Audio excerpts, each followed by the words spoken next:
శ్రీకాకుళం జిల్లాలో మద్యం షాపులకు సంబంధించి లాటరీ పద్ధతిలో దుకాణాలను ఎంపిక చేసే ప్రక్రియను జిల్లా ఇన్ఛార్జ్ కలెక్టర్ పల్మాన్ అహ్మద్ ఖాన్ ప్రారంభించారు. జిల్లాలో 158 మద్యం దుకాణాలకు గాను 4671 దరఖాస్తులు వచ్చాయని ఆయన తెలిపారు.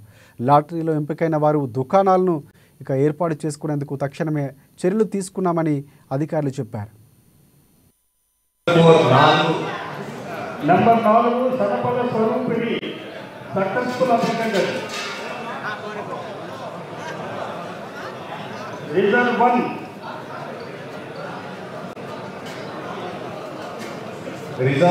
16 బాలాన శాస్త్రగిరి నాయుడు రిజర్వ్ 1.